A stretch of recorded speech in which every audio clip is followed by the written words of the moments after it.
श्री महावीर प्रभु को मेरी वंदना।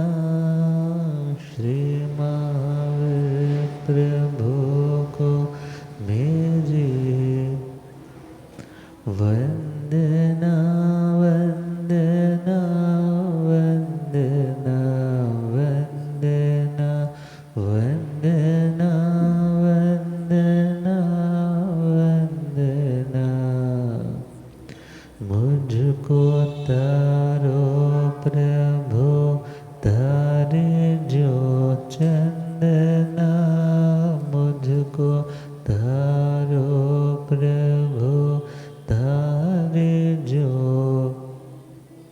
वंदना वंदना वंदना वंदना वंदना वंदना वंदना।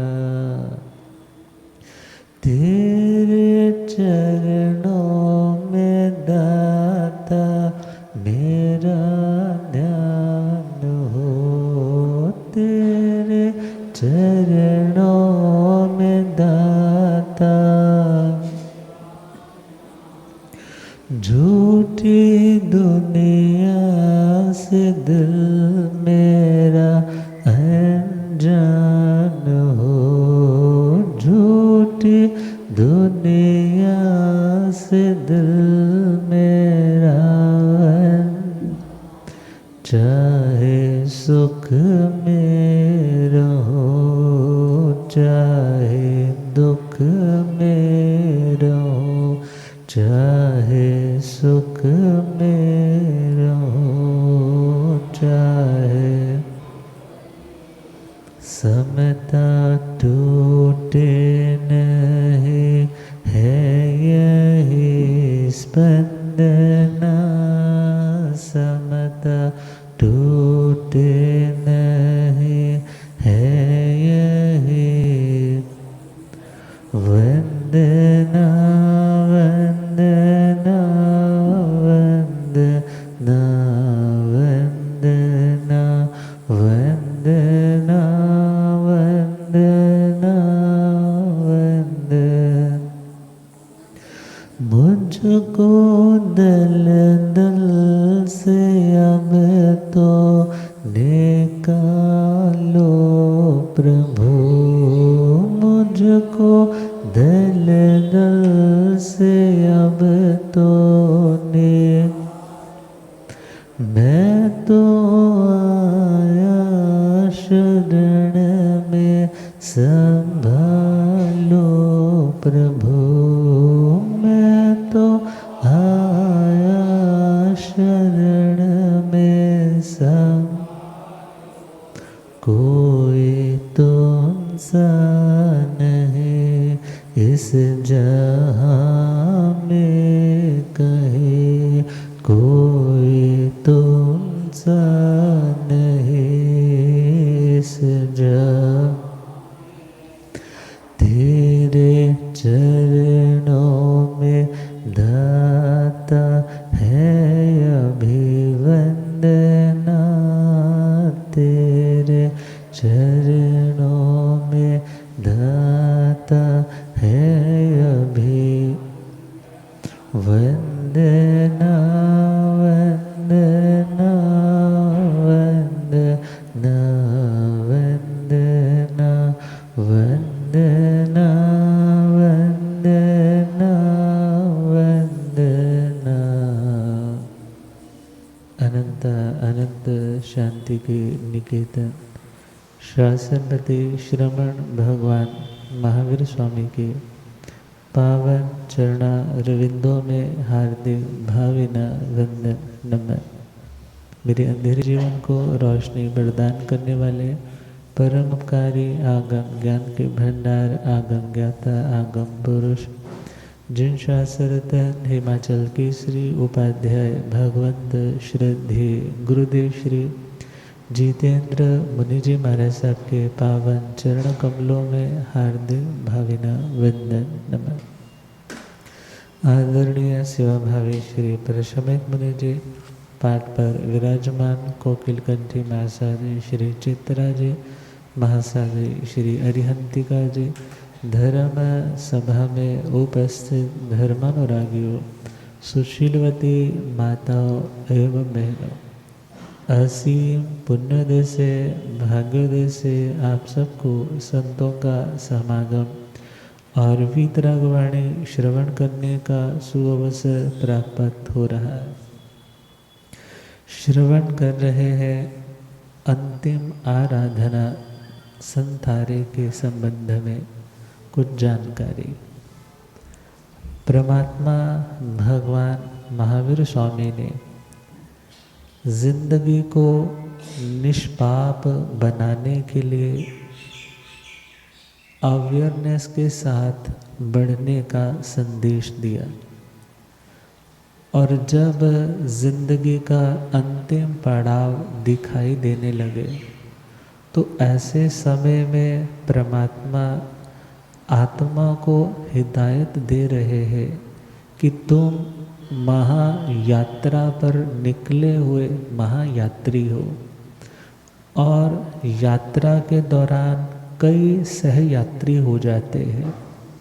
कई लोग साथ साथ सफ़र कर रहे हैं, चल रहे हैं, लाइक फैमिली मेम्बर्स है, कुलीग्स है, और भी जितने भी लोग जो लग रहा है हमारे साथ साथ ही बढ़ रहे हैं।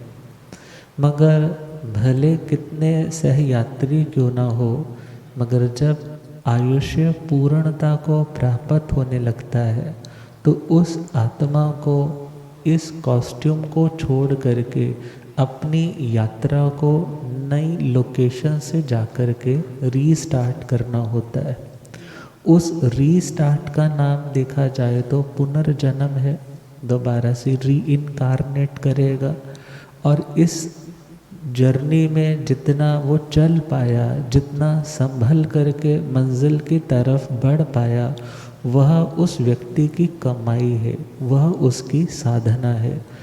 और परमात्मा ने कहा, जब इस जीवन की यात्रा आपने इस देह रूपी साधन के माध्यम से काफ़ी लंबे तक दूरी तक तय की है, साधना के मार्ग पे, धर्म के मार्ग पे, शांति के मार्ग पे आप बढ़े, और आपकी बढ़ोतरी में कारण बना यह शरीर।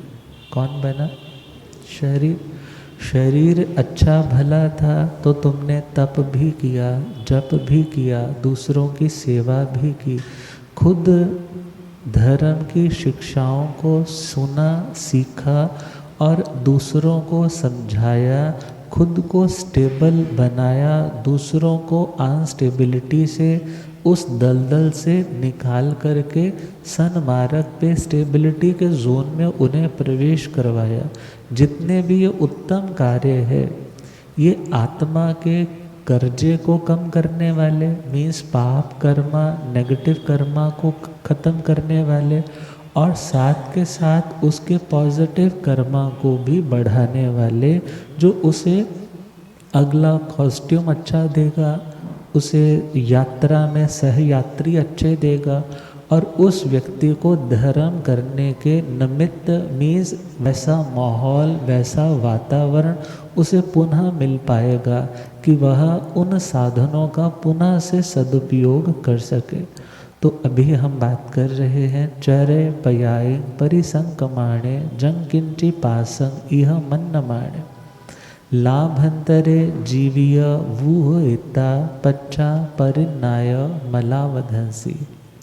परमात्मा की शिक्षा, परमात्मा का मैसेज, परमात्मा का संदेश, चरे पयाय परिसंकमाणे, तुम्हें मोक्ष के, शांति के मार्ग पर बढ़ने के लिए बिल्कुल अवेयर होकर के, शंकाशील होकर के आगे बढ़ना।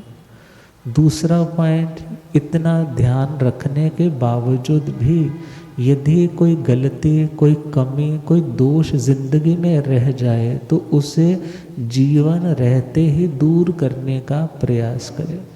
क्योंकि आज जो किसी के साथ हम गलत कर बैठे हैं, हमें कल को याद नहीं रहता, 10-50 सालों के बाद याद नहीं रहता, मगर कर्मा तो साथ में है ना, वो तो अपना फल दिखाएगा है।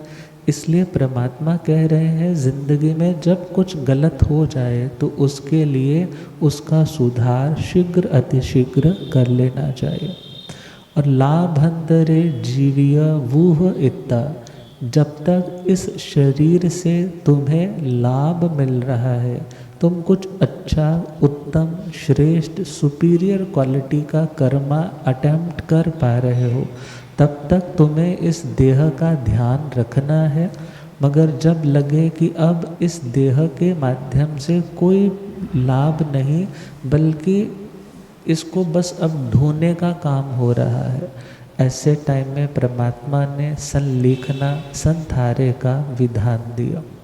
तो संलेखना जिसमें कर्मों को कृश कमज़ोर बनाया जाए, वो साधना।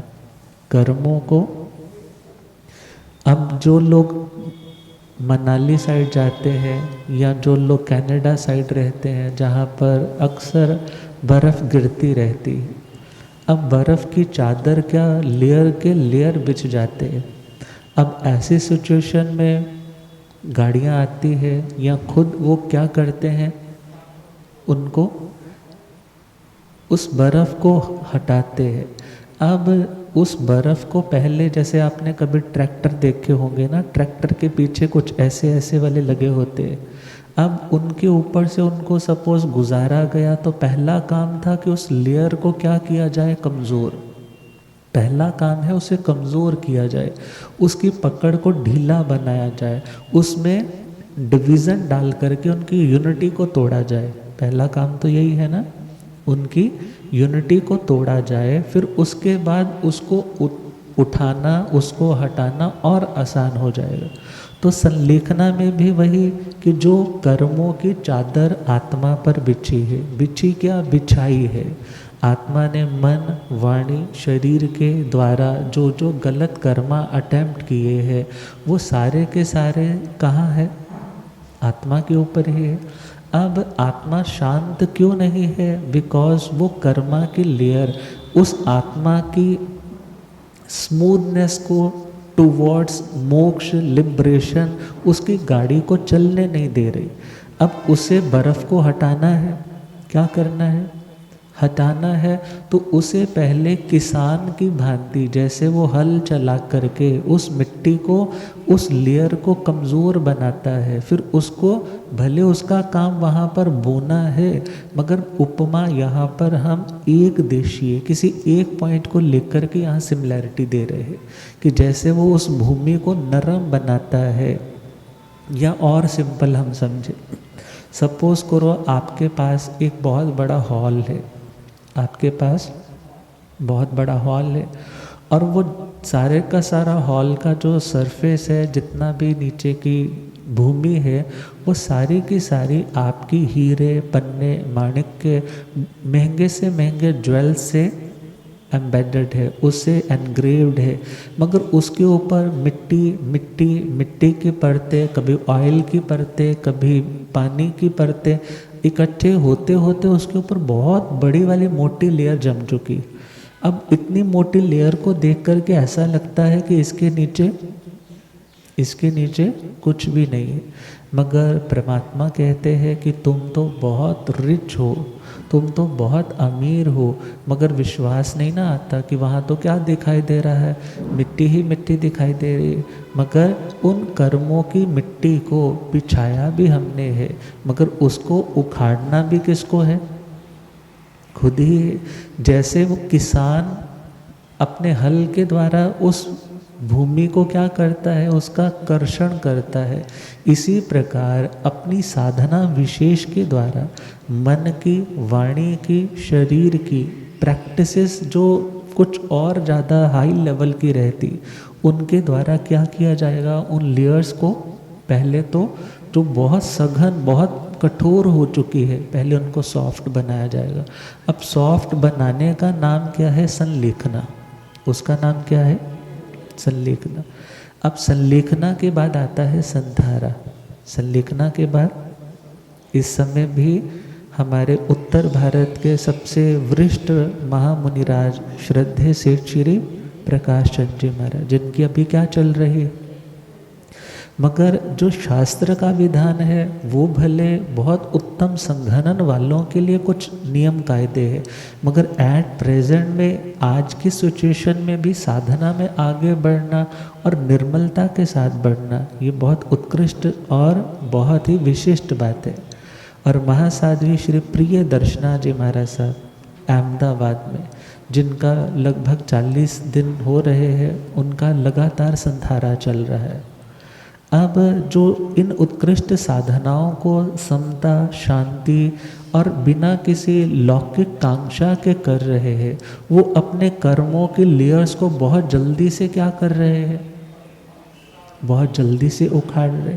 अब जब जैसे जैसे वो लेयर्स हटती जाएंगी और छटती जाएंगी, तो जो आत्मा का खजाना, अनंत ज्ञान, अनंत दर्शन, अनंत समाधि, अनंत सुख है, वो तो आत्मा का था है, मगर प्रकट हो जाएगा। क्या हो जाएगा? प्रकट हो जाएगा। तो जो शास्त्र में संलेखना का विधान 36वां अध्याय उत्तराधंज सूत्र के 250वीं गाथा से 255वीं गाथा तक वर्णन आता है कि 12 साल की उत्कृष्ट संलेखना की अवधि है। कितने वर्ष की? सबसे कम लिमिट है 6 महीने की, और बीच वाली जो लिमिट है वह 1 वर्ष की, जो मैक्सिमम लिमिट है वो है 12 वर्ष। तो 12 वर्ष को डिवाइड किया, पहला डिवीज़न रखा 4 साल का। कितने साल का? क्योंकि 12 साल में करना क्या है, संलेखना में करेगा क्या साधक, जो शास्त्र विधि है उसके अकॉर्डिंग देखे तो पहले 4 सालों में तो उन्हें रसों का त्याग करना है। किसका त्याग? रसों का त्याग, विगयों का त्याग, मीठा इत्यादि है, अर्थात जितने भी विगय इत्यादि हैं जिससे भोजन में रस आता है, उनका क्या करेंगे? 4 साल त्याग। अब ये 4 साल कंप्लीट होंगे और अगले 4 साल में वो विचित्र तप करेंगे। विचित्र तप का मतलब कभी व्रत किया, कभी बेला 2 उपवास किए, कभी तेला 3 उपवास किए। ये क्रमशः उनका 4 साल तक चलता रहेगा। कितने साल हो गए?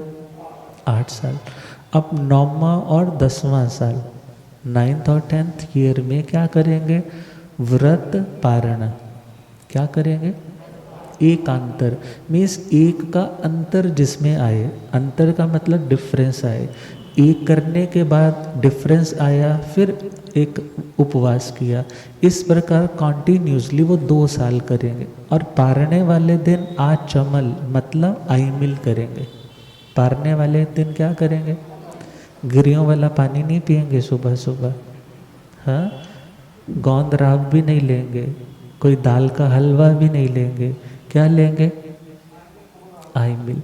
आईमिल में अब नमक का भी त्याग हो गया, नमक का भी, चीनी का भी, ग्रीन वेजिटेबल्स का भी, और देखे तो मक्खन, दूध, दही, घी, ये सारी चीज़ें क्या हो गई? सिर्फ रूखा। अब 2 साल तक ये साधना। अब शरीर क्या होता जाएगा? और कृश होता जाएगा। अब इतना ज़रूर ध्यान में रखना है, तपस्या का प्रयोजन शरीर को सुखाना नहीं है। तपस्या का प्रयोजन शरीर, इस शरीर को सुखाना नहीं है, बल्कि उस शरीर को सुखाना है जो इन शरीरों का कारण है। किसको सुखाना प्रयोजन है? उस शरीर को सुखाना प्रयोजन है जो शरीरों की यात्रा का कारण बनता है, और वह है कार्मण शरीर। वो कौन सा शरीर? मीन्स आत्मा के ऊपर जो कर्मा जमे हुए हैं, उन कर्मों को कमज़ोर करना हमारी इस तपस्या का प्रयोजन होना चाहिए। अब 2 साल क्या किया? व्रत आईमिल, व्रत आईमिल। कितने साल हो गए? 10 साल। अब 11वां साल स्टार्ट हो जाएगा। 11वें साल में 2 पोर्शन किए जाएंगे 6-6 महीने के। अब पहले के 6 महीने में ज़्यादा तपस्या नहीं करेंगे, बिकॉज अभी इतनी तपस्या की है, थोड़ा अपनी बॉडी को थोड़ा रिकवरी मोड पे रखेंगे। कुछ तपस्या तो करेंगे मगर कोई बहुत बड़ी तपस्या नहीं करेंगे। अब ये 6 महीने कंप्लीट होने पर, क्योंकि रूखा सूखा तो चलेगा ही, मगर अगले 6 महीनों में अब वो विकृष्ट तप करेंगे। विकृष्ट का मतलब है और भी ज़्यादा विशेष तप करेंगे, जिसमें तेला, चौला, पजोला ऐसी तपस्या है। पहले पॉइंट मन में आता है ना, पहले शरीर में कुछ नहीं है, अब ये और इतनी तपस्या कर रहे हैं, मगर वो इसलिए बिकॉज उनका बिलीफ सिस्टम इतना स्ट्रांग है कि मैं आत्मा हूँ, मैं शरीर नहीं हूँ, और मैं इस शरीर के माध्यम से अपनी आत्मा के अनाहारक स्वरूप को प्रकट कर रहा हूँ। आत्मा का स्वरूप कौन सा है? अनाहारक। भोजन करना आत्मा का निश्चय से स्वरूप नहीं है। सिद्ध भगवान भोजन नहीं लेते। जो कर्मों से मुक्त आत्मा है वो शरीरों से मुक्त है। दैट्स वाई उन्हें पानी की ज़रूरत नहीं, उन्हें भोजन की ज़रूरत नहीं, उन्हें सर्दी नहीं, उन्हें गर्मी नहीं, उन्हें आधी नहीं, उन्हें व्याधि नहीं, उन्हें कोई मानसिक शोक नहीं, कोई चिंता नहीं, कोई तनाव नहीं। अर्थात जो शरीरों से मुक्त है उन्हें कोई दुख दर्द नहीं सताता। अब जो शरीरों के साथ है वो साधना किसके लिए कर रहे हैं कि मेरा स्वरूप कौन सा है? अशरीरी। मेरी आत्मा का स्वरूप क्या है? अशरीरी। मगर मैं अभी तक वहाँ तक पहुँचा नहीं, मगर वहाँ तक पहुँचने के लिए मुझे अपनी उस भावना को और ज़्यादा स्ट्रॉन्ग करना है कि अनाहारक मेरा स्वरूप है। मगर शरीर में क्यों हूँ? क्योंकि मैंने शरीर में रहने वाले कर्म कर रखे। कर्मों को भोगने के लिए शरीर साधन है, वो ज़रूरी है। वो तब तक नहीं छूटेगा जब तक कर्म पूरी तरह से कट नहीं जाते। तो 11वां जब महीना आया तो पहले 6 में तो क्या किया उन्होंने? ज़्यादा उत्कृष्ट कोई तपस्या नहीं की, मगर अगले 6 महीने में तेला, चौला, पजोला इत्यादि कर रहे हैं। और पारणा आता है तो आईमिल ही चलेगा, क्योंकि एक बार लेवल ऊंचा आ गया तो डाउन तो जाएंगे नहीं। अब जैसे ही 12वां साल आया तो उस 12वें साल में वो आत्माएं निरंतर मतलब अंतर नहीं, कोई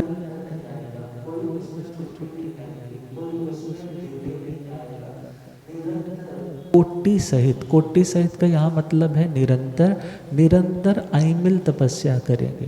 निरंतर क्या करेंगे? आईमिल तपस्या।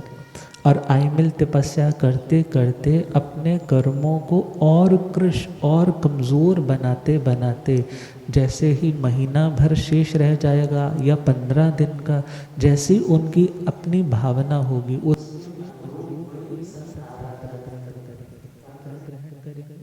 संथारा। अब संथारा कल हमने सुना था। संथारा क्या? संथारा मतलब बिछोना। संथारा मतलब बिछोना। किस चीज़ का बिछोना? कि अभी हमने दुनिया के बड़े काम करके देख लिए भाई, इनसे कुछ मिलने वाला नहीं है। अब हमें क्या करना है? आत्मा को रिलैक्स मोड पर लेकर के जाना है।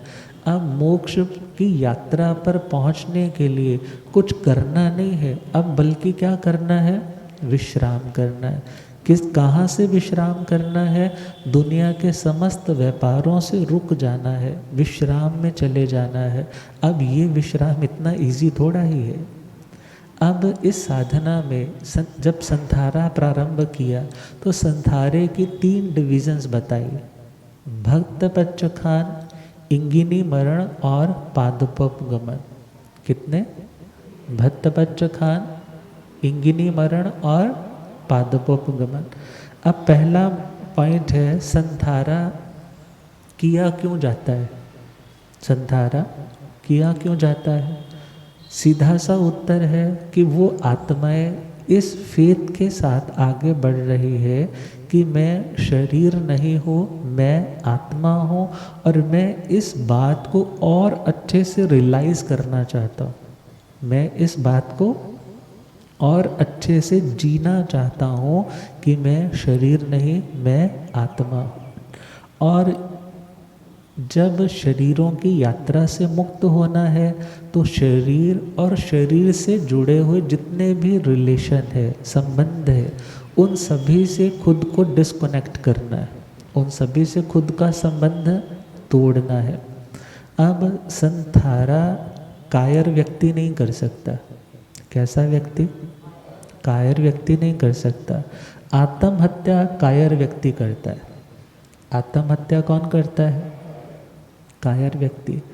अब जो व्यक्ति स्थितियों से संघर्ष करना जानता है, डट कर छाती सीना चौड़ा कर कर के उनका मुकाबला करना जानता है, वो कभी रेल की पटड़ियों के आगे या पंखे पर झूलकर या जहर खा कर के मरता नहीं है। मगर कौन मरता है? जिसका दिल बुजदिल होता है। मगर संथारा कौन करता है? संथारा बुजदिल नहीं कर सकते, संथारा कायर नहीं कर सकते। संथारा कौन कर सकते हैं? जो शूरवीर होते हैं। क्योंकि ये मौत को भुला कर के नहीं, बल्कि मौत को बुला कर के जीते हैं। भाई आ जाओ, अब हमने तो अपना सारा हिसाब किताब अच्छे से कर रखा है, तुम कभी भी आओ, हमें कोई डर नहीं है। अर्थात यदि कोई वेदना अंदर से ज़्यादा जागृत होती है तो ये नहीं है कि अभी मौत आ जाए, और यदि लोगों में बहुत यश कीर्ति बढ़ रही है तो ये भावना नहीं कि मेरा संथारा लंबा चल जाए। अब ऐसी सिचुएशन में वो आत्माएं स्टेबिलिटी मोड पे, अर्थात अपने पूरा जीवन को अच्छे से झांकते हैं, आंकते हैं, मैंने कहाँ कहाँ क्या क्या किया, और फिर अपनी उन कमियों को दूर करने के लिए मन से, भावनाओं से उनका शुद्धिकरण करते हैं। तब तो चल ही रहा, मगर शुद्धिकरण करते हैं। जब मेघ कुमार का वर्णन आता है ज्ञाता धर्म कथांग सूत्र में, भगवान की आज्ञा लेकर के तपस्याएं खूब करी थी, गुणरत्न संवत्सर तप, भिक्षु प्रतिमा इत्यादि, और जब भगवान की आज्ञा लेकर के जाते हैं तो कृत आदि अणगार उनके साथ जाते। कृत आदि अणगार मतलब जो परिशह सहने में समर्थ होते। अब पहाड़ी पर गए हैं 1 महीना, उनको भी तो भूखे ही रहना पड़ेगा ना उनके साथ। अब उनकी संघनन भी मजबूत होनी चाहिए, उनकी श्रद्धा भी मजबूत होनी चाहिए।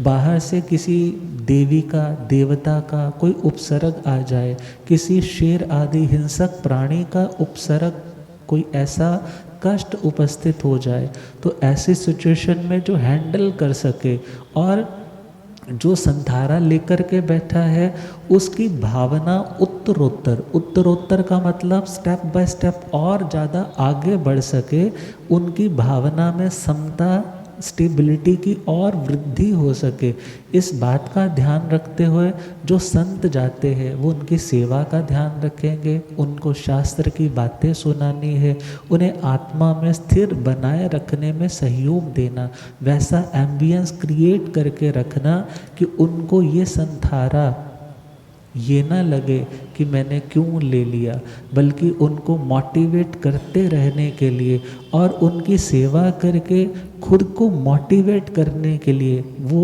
लोग उनके साथ जाते हैं। अब संथारा, अब पॉइंट आ जाता है पहला, भक्त पच्चखान। कौन सा? अब भक्त पच्चखान इसके लिए आता है नगर में करे या नगर से बाहर करे। नगर में और नगर से बाहर, नगर से बाहर कौन जा सकता है? और नगर में ही करे वो कौन? साध्वी। याद है आपको? आगे बढ़े, कारण से करे, बिना कारण के करे। कारण का मतलब रीज़न, संथारा ले रहे हो, रीज़न क्या है पीछे आपका? अब रीज़न में कहा किसी देवता का कोई उपसर्ग है जो तुम्हें संयम से भ्रष्ट, श्रद्धा से भ्रष्ट करना चाहता है, मगर तुमने ठान रखा है मैं प्राण तो त्याग सकता हूँ मगर अपना धर्म नहीं त्यागूंगा। अब ऐसी सिचुएशन में वो संथारा ग्रहण करते हैं। दिस इज़ अ रीज़न, मतलब एक कारण है। अब त्रियंच का, हिंसक पशु का सामने से सपोज अटैक हो जाता है, ऐसे टाइम में जो छह काया के जीवों की हिंसा का त्यागी है वो आगे से उसका वध नहीं करेगा। गृहस्थी की साधना अलग है, साधु की साधना। गृहस्थी जो है वो निरपराधी के ऊपर तो हाथ नहीं उठाता, मगर जो सापराधी है, जो हमारा कुछ बिगाड़ने के लिए आया है, तो वो उसको क्या कर सकता है, उसको आगे से सपोज युद्ध भूमि में भी जा सकता है, शस्त्र भी उठा सकता है, मगर साधु के लिए तो ऐसा नहीं है। अब साधु के सामने से कोई हिंसक प्राणी आ गया है तो ऐसे टाइम में वो क्या करेगा, क्या करेगा, संधारा ग्रहण करेगा।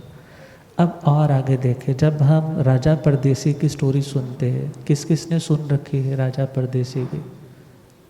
राजा परदेसी जो कभी ऐसा क्रूर था, वेरी क्रूअल था और गलत लोगों को फीड करने वाला था, जिसको आत्मा के ऊपर कोई श्रद्धा नहीं थी, जो मानता था शरीर और आत्मा दोनों एक ही चीज़ है, शरीर नष्ट हो जाए तो आत्मा भी नष्ट हो जाती है। मगर राजा परदेसी की शंका को किन्होंने निर्मूल किया, किन्होंने उसका समाधान दिया? केशी श्रमण जी महाराज। अब राजा परदेसी ने क्या कहा था कि जब आत्मा के बारे में आप इतनी बड़ी बड़ी फिलॉसफी सुना रहे हो तो मेरे को आत्मा दिखा दो ना कि ये आत्मा है, तो मैं मान लूँगा, मेरे लिए तो एक्सेप्ट करना मुश्किल नहीं होगा। अब इतने में हवा चली, हवा चली तो क्या होने लगे, पत्ते, क्योंकि उस उद्यान में बैठे थे, पत्ते हिलने लग पड़े। अब मुनिराज केशी श्रमण जी जो चार ज्ञान के धारक है, उन्होंने क्या कहा कि हे राजन, ये पत्ते क्यों हिल रहे हैं? बोले पत्ते क्यों हिल रहे हैं? क्योंकि हवा चल रही है। पत्ते क्यों हिल रहे हैं? हवा चल रही है। बोले मेरे को हवा दिखाओ। क्या बोले? मेरे को हवा दिखाओ। वो कहने लगे हवा तो दिखाई नहीं जा सकती, मगर उसके क्रियाओं से हम जान सकते हैं, अनुमान लगा सकते हैं ये किसके कारण हिल रहे हैं। कहने लगे इसी प्रकार तुम समझो ना, आत्मा आँखों का विषय नहीं है, जो सुन रहा है, जो देख रहा है, जो सूंघ रहा है, जो चख रहा है, जो किसी सेंसेशन को टच फील कर रहा है, जो कर रहा है, वो कौन है? बोलो। अभी आत्मा यहाँ से निकल जाए, मीन्स रेड लाइट आ गई, चलो भाई, अब बत्ती गुल, प्राण निकले, प्राण निकले और उसके बाद सपोज करो आपको जिस व्यक्ति से बहुत स्नेह था वो आकर के आपको कहता है कि मेरे से गलती होगी, मैंने तुम्हें छोड़ दिया, मैं दोबारा से तुम्हारे पास वापस आ गया हूँ। चेहरे पे कोई स्माइल आएगी? आएगी? किसी व्यक्ति ने आकर के गालियाँ देनी शुरू कर दी, कोई गुस्सा आएगा? क्यों नहीं आएगा? क्योंकि जिसको फील होता था वो क्या हो गया, वो तो वहाँ से चला गया। अब उस आत्मा की ही इन क्रियाओं से हम असेस करते हैं कि आत्मा एग्जिस्ट करती है। और कर्मा जो हमने किए हैं पूर्व में, आज हम बहुत से कर्म, सपोज आज हमने बुरा नहीं किया फिर भी बुरा हो रहा है, उससे क्या अनुमान लगता है? क्योंकि ज़िंदगी में बिना कॉज के कोई इफ़ेक्ट नहीं आता, बिना किसी कारण से कोई कार्य की निष्पत्ति उत्पत्ति नहीं होती। तो यदि आज बुरा हुआ है इट मीन्स कभी बुरा बोया था, आज यदि अच्छा हो रहा है तो कभी अच्छा, तो यदि किया था इट मीन्स आत्मा पहले भी था। इसका मतलब क्या हुआ, आत्मा पहले भी था। और आगे चले, सपोज करो किसी व्यक्ति ने क्रिमिनल केस में पकड़ा गया और पता चला कि उस व्यक्ति ने 5000 लोगों को मार रखा है। कितने लोगों को? 5000 लोग। अब एक व्यक्ति को भी मारने की सज़ा कितनी हो सकती है? उसकी क्रूएलिटी पे डिपेंड करता है, कैसे मारा है, कैसे प्लान किया है। अब जिस व्यक्ति ने एक बंदे को भी मारा है उसको भी उम्र कैद तक हो सकती है, फांसी की सज़ा तक भी हो सकती है, मगर जिसने कितने लोगों को मारा? अब 5000 को मारने वाला, उसको सपोज वो अनाउंस भी कर दे कि इसको 500 साल की कैद दी जाती है। कितने साल की? 500 साल की कैद, मगर इतनी उम्र यहाँ पे अब वो कर्मा है, वो कर्मा उसको कहाँ भोगना है?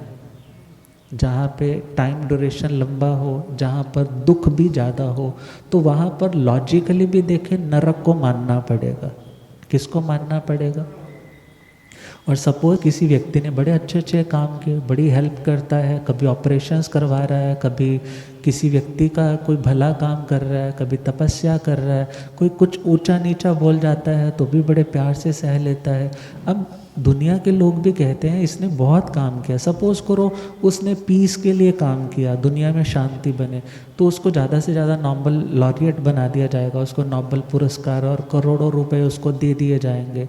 मगर उसने जो इतना कुछ पूरी ज़िंदगी भर किया है, तो उसके लिए एक रिवॉर्ड या एक बड़ा सा कैश यही तो सफिशिएंट नहीं है, बल्कि उसके लिए उसके इतने सारे अच्छे कार्यों का भुगतान उसको कहाँ मिलेगा? स्वर्गों में। कहाँ मिलेगा? अब लॉजिकली भी हम देखें, कोई ऐसा स्थान तो होगा ही ना जहाँ पर इतने अच्छे काम करने के बाद दुनिया में तो थोड़ा सा ही उसको परसेंट मिलेगा, मगर उसके कर्मा तो खाली नहीं जाते, तो उसको फल कहाँ मिलेगा? आने वाले टाइम। या मनुष्य गति में ही इतने ज़्यादा कंफर्ट जोन में, इतने ज़्यादा लग्जरी वाले घर में उसका जन्म होगा जहाँ पर कोई कमी नहीं। अर्थात री इनकारनेशन को भी मानना पड़ेगा, आत्मा का अस्तित्व शाश्वत है उसे भी मानना पड़ेगा, नरक है उसे भी मानना पड़ेगा, स्वर्ग है उसे भी मानना पड़ेगा। और यदि इन सबको मानोगे तो धर्म करना बहुत इजी हो जाएगा। धर्म करना बहुत इजी हो जाएगा। धर्म करने के लिए एक सोच आएगी, मैंने धर्म क्यों करना है?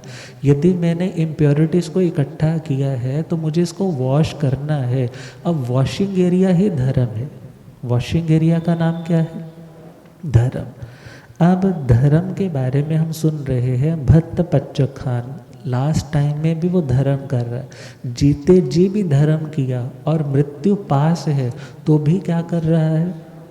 धर्म कर रहा है। अब उस साधना में वो कारण से करे या बिना कारण के करे? कारण का मतलब कोई कारण रीज़न बन गया शरीर में, सपोज पता चला कि ऐसी बीमारी है जो ला इलाज है, और उसमें हो सकता है किसी इस तरीके का सेवन करना है जिसमें क्रुएलिटी भी होगी, जिसमें हिंसा भी होगी, तो वो बोलता है भाई मरना तो है ही, मरना तो है ही, इन चीज़ों का सेवन करके 1-2 साल ज़्यादा जी लूँगा, मगर मेरे को ऐसी ज़िंदगी प्यारी नहीं। अब ऐसा सोच करके भी व्यक्ति संथारा ले सकता है। और आगे बढ़े इमोशनली जैसे आप लोग कई बार सुनते हैं कि बेटी है, पुराने टाइम में सुनते थे ना कि बेटी जब जाती है पियर से ससुराल तो क्या बोलते हैं, बेटा तुम्हारी डोली यहाँ से उठी है और तुम्हारी अर्थी कहाँ से उठनी चाहिए?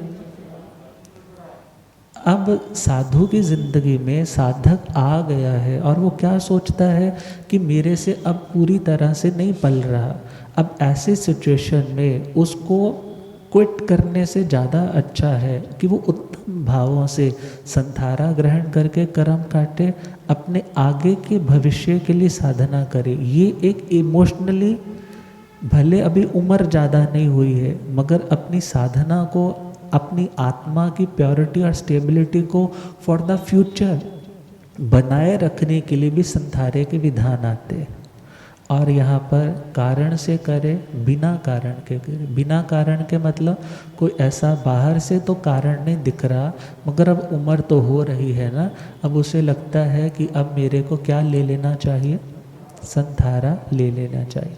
अब इसी प्रकार आगे बढ़े तो पराक्रम सहित करे, पराक्रम रहित करे। पराक्रम सहित का मतलब अपने बल पराक्रम से करना, और दूसरों से सेवा करवाने का मतलब अपना पराक्रम, अपनी शक्ति, उसको हम नहीं यूज़ करना चाहते, हम दूसरों पर डिपेंडेंट होकर के करना चाहते। तो ये दोनों ऑप्शन है कि आप इस भक्त पच्चखान में सेवा ले भी सकते हो, और आपकी चॉइस है कि सेवा आप कहते हो नहीं मैं इंडिपेंडेंट कर लूँगा। कुछ लोग होते हैं ना, अठाई करते हैं तो बोलते हैं मैं अपना काम सारा स्वयं करता रहूँ, मेरे को किसी से कोई सेवा कोई बोलता है आपके पैर दबा देते हैं, आपका सिर दबा देते हैं, थोड़ी मालिश कर देते हैं, वो बोलता है मेरे को किसी से सेवा नहीं ले। अब सभी का अपना अपना बॉडी का स्टेमिना है, सभी की अपनी अपनी मानसिक एक भाव दशा है, और किसी को तो हेल्प लेना लगता है कि इससे मैं ज़्यादा कर पाऊँगा, और किसी को लगता है मेरे को किसी के हेल्प की ज़रूरत। तो संसारे में भी सेम सिचुएशन रहती है, अर्थात वो हेल्प ले भी सकते हैं और हेल्प नहीं। उठना है, बैठना है, कि कोई चीज़ परखने के लिए जाना है, क्योंकि लघु शंका इत्यादि है, परखने के लिए सपोज जाना है, वो प्राचीन पद्धति के अकॉर्डिंग देखे, यदि तो वो खुद उठ करके जा रहे हैं तो हुआ पराक्रम सहित, और यदि किसी से सेवा करवाई जा रही है तो पराक्रम रहित। अब इस प्रकार पहला पॉइंट होता है हमारा, भक्त बच्चा खान गुरुदेव पधारे हैं, हो रब मेरा सतगुरु बन के आया,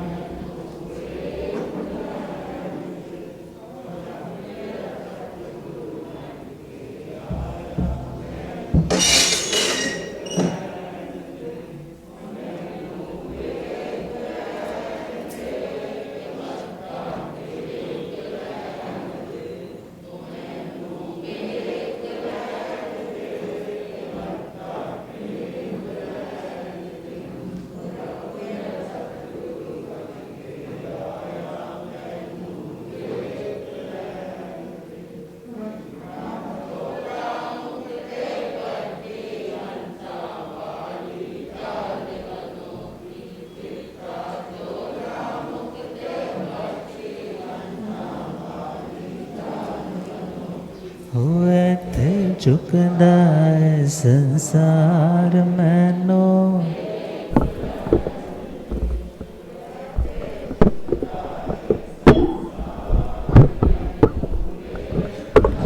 हो रब मेरा सतगुरु बन के आया, बुलियागम ज्ञाता आगम पुरर्जन शास्त्र तन हिमाचल के श्री उपाध्याय भगवंत श्रद्धे गुरुदेव श्री जितेंद्र मुनि जी। तो भक्त बच्चा खान, अब ज़रूरी नहीं है कि 12 साल की संलेखना लेने के बाद ही संथारा होता है, सीधा संथारा भी हो सकता है। और संथारा कायरता नहीं है, क्योंकि संथारा डिप्रेशन में आकर, स्ट्रेस में आकर, या अपने किसी कषाय के कारण मेरी कोई नहीं सुनता, मैं जा रहा हूँ खुद को ख़त्म करने, या बच्चे घर की बात कोई नहीं सुनता तो मैं संथारा लेने जा रही हूँ, ऐसी भावदशा में संथारा नहीं होता। संथारा कब होता है? जब तुम अंदर से स्टेबल हो, शांत हो, तुम्हें लगा मैंने शरीर के माध्यम से खूब साधना की, अब इसके प्रति और मोह मुझे करना नहीं, तो उस सिचुएशन में संथारा लिया जाए। अब संथारा देखा जाए कोई पेपर वर्क भी नहीं है, बहुत से कह देते हैं उनकी भावना बहुत ही संथारा करने की, मगर लास्ट टाइम पे हम उनको संथारा नहीं करवा पाए, वो होश में नहीं थे इसलिए नहीं करवा पाए। मगर होश में नहीं थे, पहला पॉइंट तो ये है कि उनकी अंदर से अवेयरनेस कितनी है, या तो वो जानते हैं, अतिशय ज्ञानी जानते हैं, या केवल ज्ञानी जानते हैं। जिसकी भावना उत्तम है तो उस व्यक्ति का अंतिम समय भले बाहर से बुरा लग रहा है मगर अंदर से उत्तम हो सकता है, अंदर से उत्तम। और ये भी हो सकता है जिसने बाहर से पेपर वर्क तो संथारे वाला अनाउंसमेंट्स के साथ सारा किया है, मगर अंदर से उसकी पूरी तरह से भावना वैसी नहीं है। यह लोक आशंसा है, परलोक आशंसा है, अर्थात ऐसी जो भावनाएं हैं मैं और जी जाऊं, सपोज करो ना, यदि तो आदर मान मिल रहा है तो सोच रहा है संथारा बढ़ जाए, यदि नहीं मिल रहा है या कोई वेदना है तो सोचता है अभी मर जाओ। तो ऐसी सिचुएशन में यदि चल रहा है अंदर से तो वो संथारा उसे ज़्यादा लाभ देने वाला नहीं, बल्कि उस सिचुएशन में तो खामे में सव्य जीवे सव्य जीवा खम अंतु में मिट्टी में सव भूये सुबैरंग मज्जा न किरणई, कि मैं सभी जीव राशि से क्षमा याचना चाहता हूँ और मैं सभी से क्षमा मांगता भी हूँ, क्षमा देता भी हूँ, सभी मेरे मित्र है। मैं किसी का वैरी नहीं और मैं किसी के प्रति गलत चिंतन नहीं कर। जब इन उत्तम भावनाओं के साथ उत्तम वातावरण में धर्म की बातें से सुनाई जाती है तो संथारा करने वाला तो तर ही रहा है, मगर उसके सहयोगी बनने वाले लोग भी तरने के अधिकारी बन जाते हैं।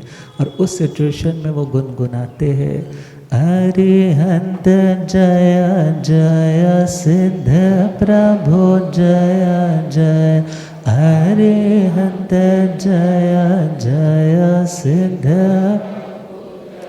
साधु जीवन जय जय जिन धर्म जय जय, साधु जीवन जिन धर्म जय जय, अरिहंत मंगल सिद्ध प्रभु मंगल, अरिहंत मंगल सिद्ध प्रभु, साधु जीवन मंगल जिन धर्म मंगल, साधु जीवन मंगल जिन धर्म, अरिहंत उत्तम सिद्ध प्रभु उत्तम, अरिहंत उत्तम सिद्ध प्रभु,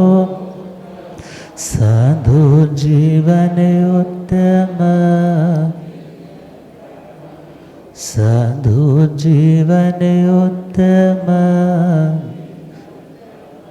अरिहंत शरणा सिद्ध प्रभु शरणा, अरिहंत शरणा सिद्ध प्रभु, साधु जीवन शरणा जिन धर्म शरणा, साधु जीवन शरणा जिन,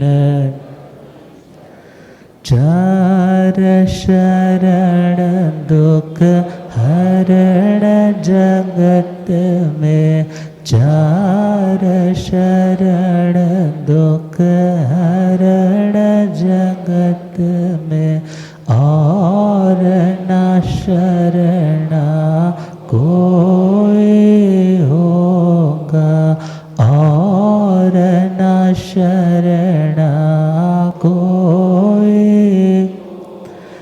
जो भव प्राणी करे आराधन, जो भव करे आराधन, उसका अजर अमर पद होगा, उसका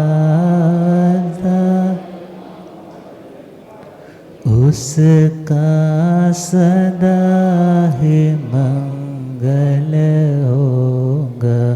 अरिहंत जय जय सिद्ध प्रभु जय जय, अरिहंत जय जय सिद्ध प्रभु, साधु जीवन जय जय जिन धर्म जय जय, साधु जीवन जय जय जिन।